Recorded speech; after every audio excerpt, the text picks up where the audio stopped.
आज हम लोग 10 क्लास का दूसरा पार्ट इकोनॉमिक्स का भारतीय अर्थव्यवस्था के क्षेत्र के बारे में पढ़ेंगे। आर्थिक कार्यों के क्षेत्र प्राकृतिक संसाधनों के प्रत्यक्ष उपयोग पर आधारित अनेक गतिविधियां हैं, जैसे कपास की खेती। यह एक मौसमी फसल है।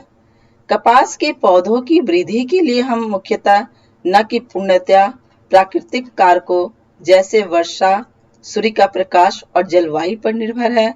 अतः प्रकाश एक प्राकृतिक उत्पाद है। इसी प्रकार डेयरी उत्पादन में हम पशुओं की जैविक प्रक्रिया एवं चारा आदि की उपलब्धता पर निर्भर होते हैं। अतः इसका उत्पादन दूध भी एक प्राकृतिक उत्पाद है। खनिज संपदा भी हमारा एक प्राकृतिक उत्पाद है।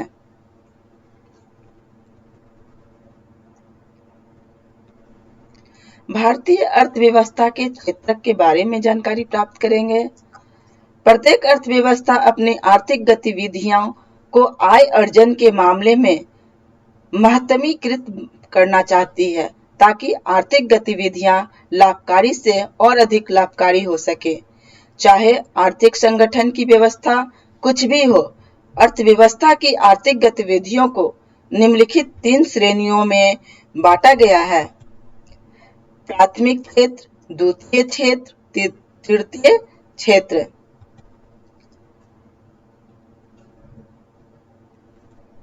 प्राथमिक क्षेत्र प्राइमरी सेक्टर अर्थव्यवस्था का वह क्षेत्र जहां प्राकृतिक संसाधनों को कच्चे तौर पर प्राप्त किया जाता है, यथा उत्खनन, कृषि कार्य, पशुपालन, मछली पालन इत्यादि। इसी क्षेत्र को कृषि एवं संबद्ध गतिविधियां भी कहते हैं। यहाँ हम लोग कुछ दिखाई भी हुए थे। द्वितीय क्षेत्र सेकेंडरी सेक्टर अर्थव्यवस्था का वह क्षेत्र जो प्राथमिक क्षेत्र के उत्पादों को अपनी गतिविधियों में कच्चे माल की तरह उपयोग करता है, द्वितीय क्षेत्र कहलाता है। उदाहरण के लिए लौह एवं इस्पात उद्योग, वस्त्र उद्योग, वाहन, बिस्किट, केक इत्यादि उद्योग। वास्तव में इस क्षेत्र में विनिर्माण कार्य होता है। यही कारण है कि इसे औद्योगिक क्षेत्र भी कहा जाता है। जैसे कपास की खेती होती है, कपास से हमें सूत प्राप्त करते हैं और फिर सूती वस्त्र बनाते हैं। गन्ने की खेती होती है, उससे हम लोग गुड़ बनता है, चीनी बनता है। तो ये विनिर्माण का उदाहरण है। तृतीय क्षेत्र में हम लोग देखते हैं, तृतीय क्षेत्र की गतिविधियां प्राथमिक और द्वितीय क्षेत्र से भिन्न होती है।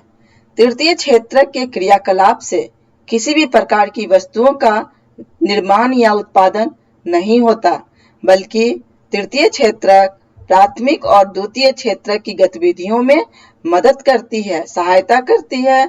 जैसे कृषि उत्पादों, चावल, गेहूं, फल, सब्जियों को मंडी तक यातायात साधन, ट्रक, ट्रैक्टर, ट्रेन आदि की सहायता से पहुंचाया जाता है।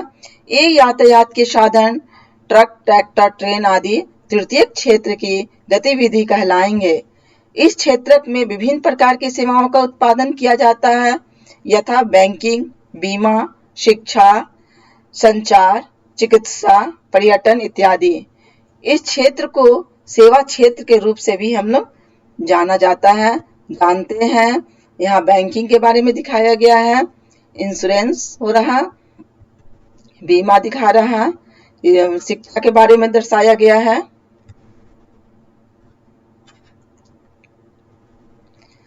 अब हम लोग देखते हैं सकल घरेलू उत्पाद के बारे में जानेंगे। किसी देश की सीमा में एक निर्धारित समय के भीतर तैयार सभी वस्तुओं और सेवाओं के कुल मौद्रिक या बाजार मूल्य को सकल घरेलू उत्पाद कहते हैं। इसे इंग्लिश में ग्रॉस डोमेस्टिक प्रोडक्ट भी कहते हैं।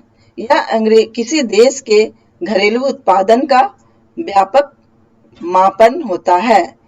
इससे किसी देश की अर्थव्यवस्था की सेहत पता चलती है। जीडीपी को मापने की जिम्मेदारी सांख्यिकी और कार्यक्रम क्रियान्वयन मंत्रालय के तहत आने वाले सेंट्रल स्टैटिस्टिक्स ऑफिस यानी केंद्रीय सांख्यिकी कार्यालय करते हैं। यहाँ पर हम लोग कुछ पिक्चर के से दिखाए हैं सकल घरेलू उत्पाद के सेक्टर का कितना योगदान है। अर्थव्यवस्था के क्रियाकलाप के बारे में जानेंगे। अपने घरों में भी हम लोग देखते हैं कि माँ की घरेलू कार्यों में लगी हुई है। वे खाना बनाती है, घर की साफ सफाई आदि करती है। आप अपने बारे में सोचिए कि आप क्या कर रहे हैं। आप पढ़ रहे हैं, हम आपको इस वेबसाइट के माध्यम से पढ़ा रहे हैं।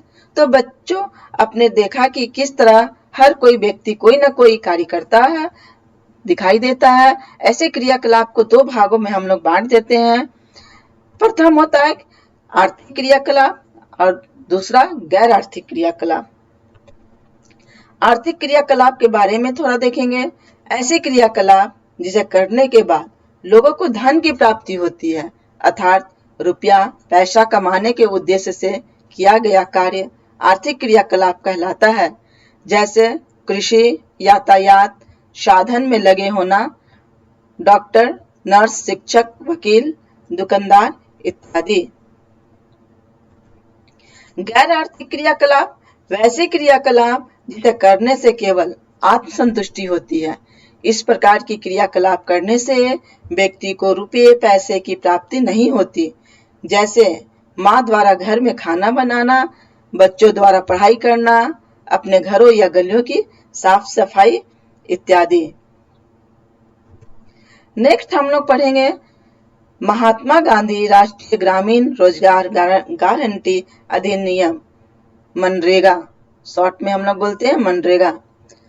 भारतीय राष्ट्रीय ग्रामीण रोजगार गारंटी अधिनियम 2005 में हुआ था। महात्मा गांधी ग्रामीण रोजगार गारंटी अधिनियम के अंतर्गत उन सभी लोगों जो काम करने में सक्षम हैं और जिन्हें काम की जरूरत है को सरकार द्वारा ग्रामीण क्षेत्रों में वर्ष में 100 दिन के रोजगार की गारंटी दी गई है। यदि सरकार रोजगार उपलब्ध कराने में असफल रहती है तो वह लोगों को बेरोजगारी भत्ता देगी। अधिनियम के अंतर्गत उस तरह के कामों को वरीयता दी जाएगी जिनसे भविष्य में भूमि से उत्पादन बढ़ाने में मदद मिलेगी। महात्मा गांधी राष्ट्रीय ग्रामीण रोजगार अधिनियम ग्रामीण क्षेत्र में ही लागू हुआ था और इससे गरीबों को रोजगार प्राप्त मिला था। धन्यवाद बच्चों। इस चैप्टर से कुछ क्वेश्चन सवाल पूछे जाते हैं।